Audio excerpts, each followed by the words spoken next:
Telling your story will be the beginning of your healing. You will see light at the end of the tunnel. Gail Gardner is a pastoral counselor, advocate, listener, writer, and survivor of sexual violence. She began experiencing sexual abuse by her stepfather starting at age 5. The grooming was the most devastating part of it. I was so young when it started.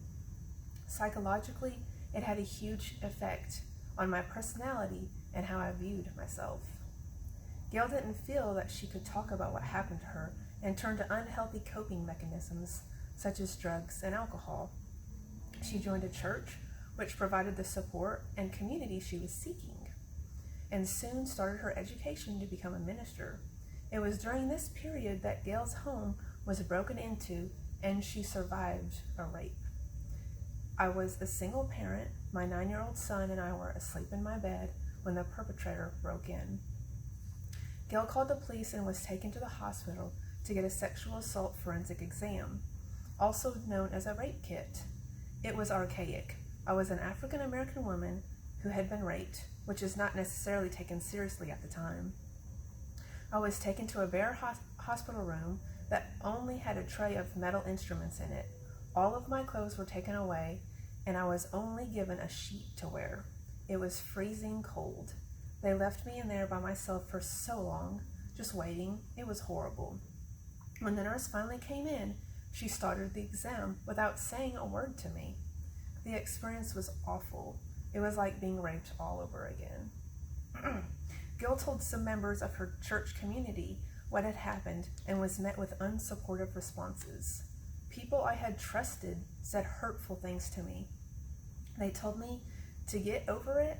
They told me that I wanted it. They treated me like I had a disease.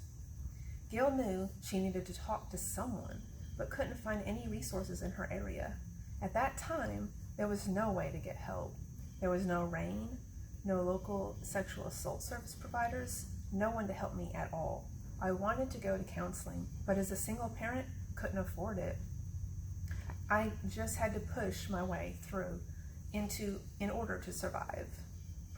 For decades, Gail hadn't told her mother about her stepfather's abuse, but after the second incident of sexual violence, she knew she needed to talk about the childhood abuse in order to start healing from those experiences, from both experiences. Her mother and the rest of her family reacted in a supportive way. Gail found that talking about her own experiences freed others to talk about abuse they had endured, and led the family to have important and overdue conversations. People will say, what happens in this house stays in this house, but by silencing survivors in that way, you pass the trauma on to the next generation. For Gail, supporting and advocating for other survivors has been the most important aspect of her healing. She got her GED and undergraduate degree, then went on to receive a master's degree in pastoral counseling, as well as a master's degree in education. Not only is she passionate about supporting survivors, but she is on a mission to educate parents, teachers, and anyone who works with children about the warning signs of child sexual abuse. People need to be informed. They need to know how to recognize sexual abuse and how to support someone who's gone through it.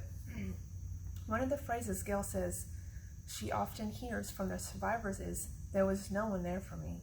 After experiencing both supportive and unsupportive reactions to what happened to her, Gail knows how much of a difference it can make when someone listens and believes you. How do you support a survivor? You show empathy and compassion. Even if you can't identify with what happened to them, just imagine you can and be there with them as they tell their story. If you're allowed to talk, you're allowed to heal. Every day I get up and I know I am healing.